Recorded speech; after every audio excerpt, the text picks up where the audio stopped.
Hello guys, it's King Grass from 572 and welcome to a guy. Have you ever had a dream that you had you Called Frosty 9. And I bought this a couple days ago. Honestly, if I sound tired, look tired. Oh, there we go. Okay, I think my game was bugged because it didn't let me pick up anything. Give me the snowman. Yeah, give me your nose. Yeah, I tried playing this before. I'll show up a clip. But literally, it was like broken or something. Because honestly, I couldn't do anything, guys. I want to do something too. Because I don't want my audio being too loud. Yeah, I could throw it. Whoop. Oh. No. I didn't mean to throw it that way. I didn't mean to throw it that way. You know, stop throwing it. Just go over here. And yeah. Give me these sticks. Give me this stick. Oh no. Oh no. No, I can't say.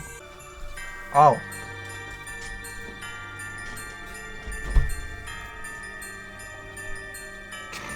What am I doing? Oh my gosh. Don't stay up too late, okay? You've got your first day at school tomorrow. No listening to those horror stories anymore. You know they give you nightmares. Sweet dreams. Love you. My pillow had a person in it. Oh. Yeah, I got a flashlight. Why does my flashlight look so tiny? Problem. I don't know where the tape went. I think I threw it. Or I dropped it. Yeah, I threw my tape.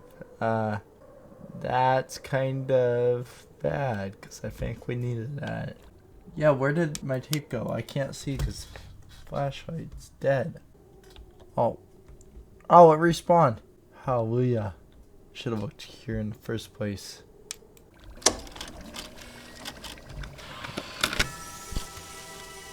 Frosty Night, Chapter 1.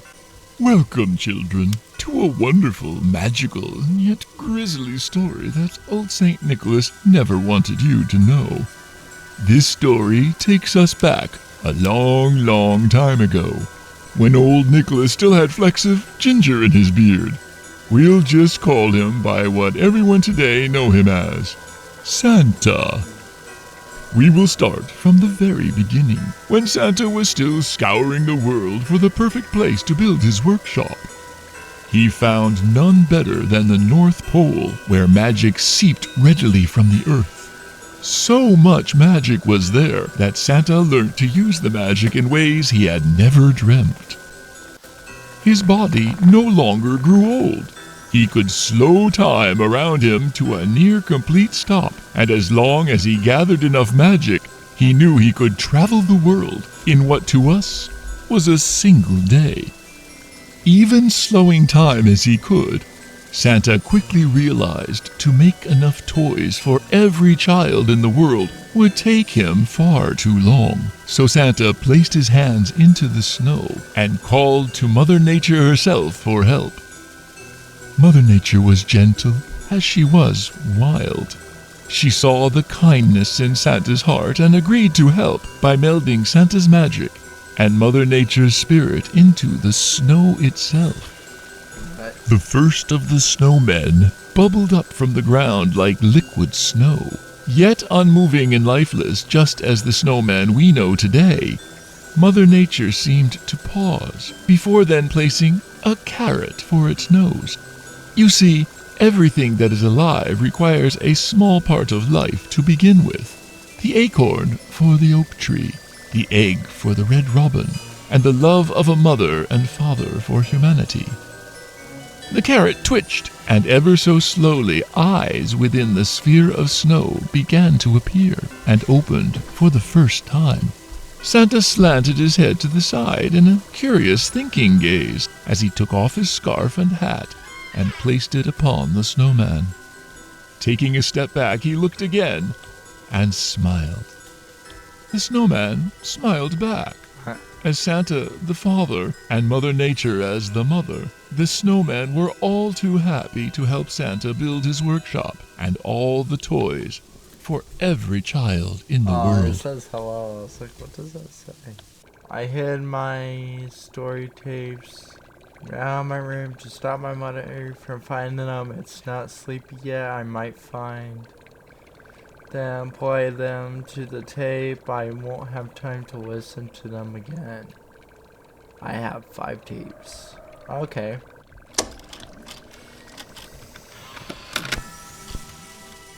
Chapter 2. Many years had passed, and children throughout the world had Christmas within their hearts. Santa had delivered toys year after year to the children of the world, and the world was a better place for it. However, there were children who were not happy with Santa's toys alone, and demanded more and more. The parents of many of these children succumbed to their child's wishes and began to buy more and more as each year passed.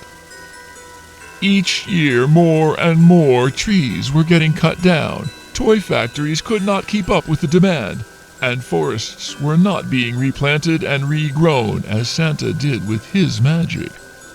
Mother Nature watched as the birds, squirrels, deer, bears, and countless more of her children were left homeless and died. Mother Nature once saw humanity as her children, but each year as the destruction for toys carried on, she became more and more furious. Santa understood Mother Nature's anger and tried to make amends by creating the naughty list. Any child who was undeserving would not receive Santa's toys, and the spare magic from making those toys would be given to the forests of the planet to help grow and recover. Mother Nature was happy for a time, until even this did not offset humanity's greed. Humans, now with great machines, powered from the fossils of her most ancient children, began to pollute the air, water, the earth.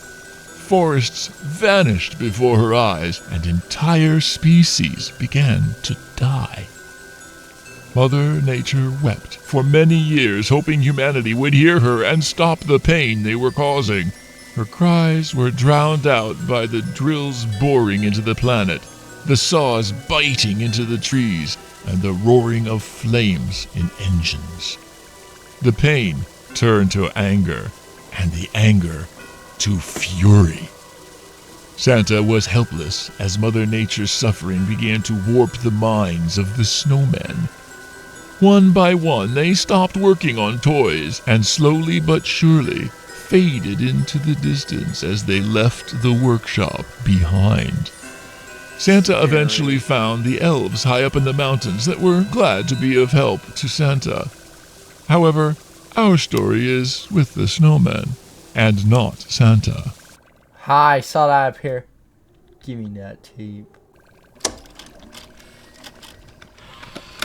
I want to hear the rest of the story. Chapter 3. John had just gotten home from school. He quickly grew excited as he spotted the snowman outside his bedroom window. John's dad often made him surprises, and he quickly ran out to decorate the snowman.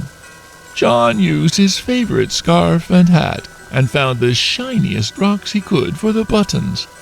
John was very proud of his decorations, and soon it was time for him to go to bed. Looking out the window, he smiled at the snowman as his eyes slowly began to close.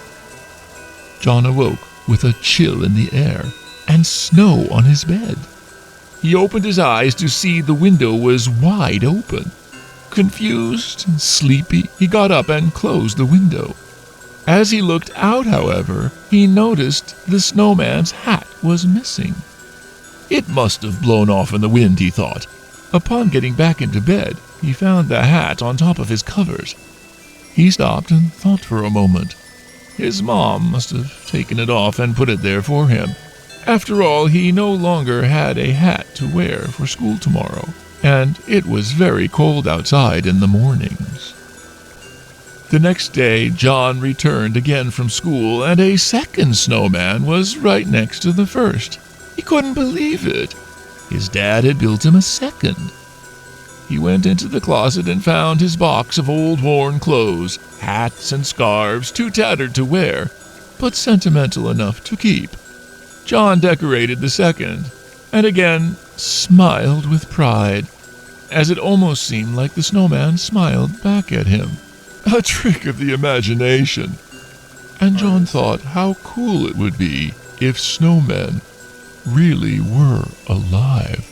And then John died. No, John didn't die. He became a snowman. Aha. Tape number... I think this is 4. Tape? Yeah. Hopefully that was his tape. Yay. Got it. Chapter 4. What's the next story? The sound of snow-filled wind blowing through the room. The screech of an open window hinge as it bangs to and fro. John opens his eyes once again, tiredly shuffling out of bed to close his window. John freezes as his hand reaches for the latch. Only one of the 2 snowmen are outside his window. Why has someone moved it? John hears a dripping sound coming from his closet.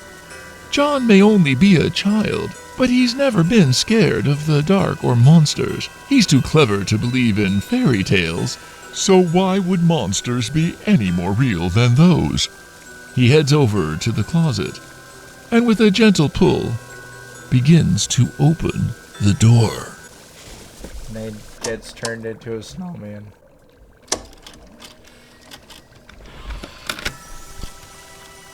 Chapter 5.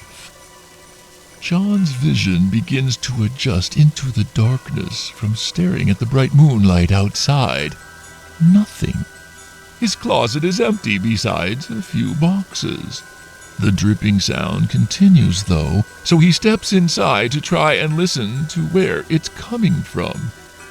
As he does so, he hears a loud thud near his still open window.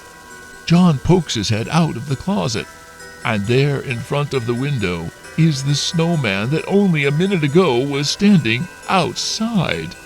The snowman is different, lifelike, with sharp, pointed teeth, and a hungry grin curling more and more to the sides as it starts to move closer. John is frozen in fear. He doesn't understand. There is no logical explanation. He slowly backs away further into the closet. He feels something wet on his head. Drip, drop, drip, drop. As John looks up, the missing snowman is on the ceiling, holding itself up with big, branched arms. John sees the other snowman now in front of the closet, arms reaching. The closet door begins to close, and complete darkness envelops John. Rough, knotted branch fingers wrap around John's head, and a gruesome snap and popping sound echoes through the room from that dark closet. John is never seen again. The house is put up for sale shortly after. However, with the disappearance of John well known throughout the town, a young boy who suddenly vanished without a trace from his bed one frosty night, the house remained unsold and empty for many years. Until this night, in fact, which, my child, is where our story begins.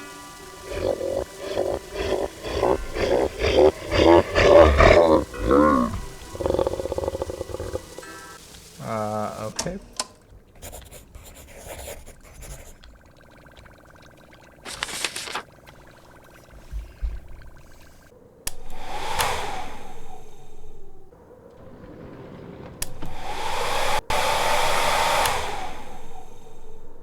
Where are you at, snowman?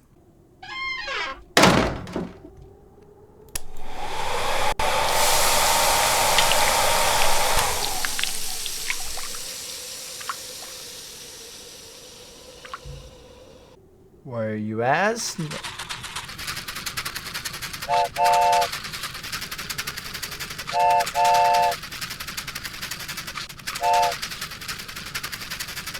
Why did my train start going off?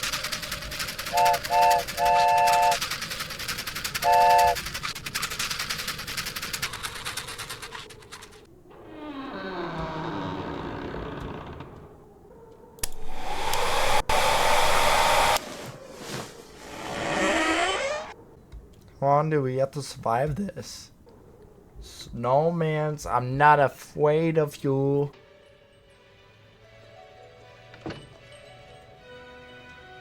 Hey! I'm not afraid anymore! I said I'm not afraid anymore! Do you hear me? You stinky...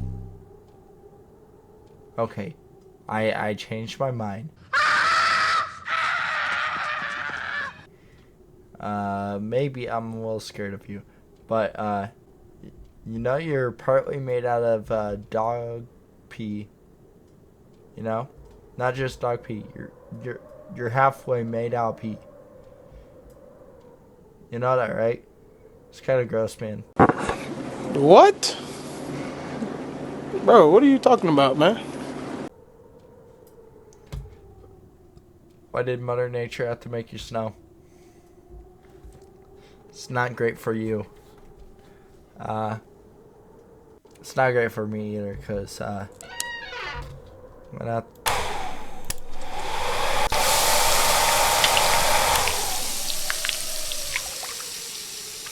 Definitely not great for me, because I'm going to have to clean up after you guys come in my room. You know? You're going to make my floor all soaking wet. And my room's going to smell like pee. This isn't really good. So if you'd hurry and get whatever business you want from me done with, I'd appreciate it. But that business does not involve killing me. If you want to do that, I'm